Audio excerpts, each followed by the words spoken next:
Double trouble in the classroom starting in California, where a 7th grade teacher is now coming under fire for forcing students to learn a song she created about Islam. And meanwhile, in Utah, parents of 9th graders are outraged after their kids came home with an assignment to create a propaganda poster for terror groups like ISIS. Here to react, Fox News contributor and radio talk show host David Webb. Good morning, David. Good morning, Ed. This song, we've got to give the lyrics for people to really understand how ridiculous it is. We'll put it on the screen. Like a sandstorm in the desert, sending camels into motion, like how a single faith can make a heart open. They might only have one God, but they can make an explosion. How do you react to that? Well, first of all, dumb. I think actually Sandra just used that word, and that's what I said last night, even on my radio show.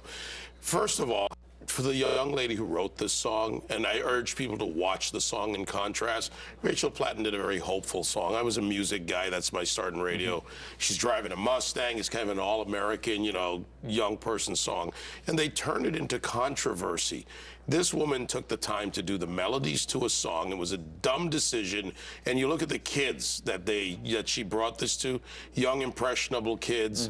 You don't know what this gives them. It's a just bad choice by a young teacher, and I don't excuse her behavior because it should have been checked. All right, well, the school has responded with a statement saying, quote, "It was unfortunate the lesson on Islam ended just prior to the tragic world events last week. I apologize on behalf of the district if the song used in the world history lesson may have offended anyone. It was not the intention of the teacher to incite anger or offend." And as we understand it, in both cases, we're about to discuss the ISIS propaganda case as well, but both teachers are still employed and still teaching. Still employed, still teaching. Okay, so the excuse doesn't cut it from the school. Because if everyone knows about what happened in Paris, this terrorist attack, Beirut, and all these other issues which teachers should know about, and the world knows about, why would you go ahead and do the song? They're just excusing it. It's not acceptable. Here's the other assignment. Come up with a propaganda poster. Quote, create a propaganda poster for one of the terror organizations we have discussed. It should be neat, colored, professional, etc. Neat, colorful, let's put propaganda together? I'm for critical thinking. I was challenged in high school to study things.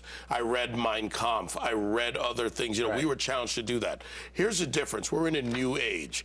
Yes, if you want to really study this, go ahead and get a copy of Dabiq. Bring it to your students. That's the terrorist magazine. Explain to them what's in it. Go through the images. If you're going to draw on images to give them an assignment, go to the library yourself as the teacher. Have a little responsibility. Don't be so lazy and sit down and explain to them the difference between Goebbels and ISIS. This was in the context of propaganda. This is bad execution by a young teacher. Also, this assignment should have gone to the school. It was not cleared by the school. The responbility falls back on them. Yeah. David, the school district. Most school teachers in this country doing a phenomenal job, love what they do, and we're so proud of them.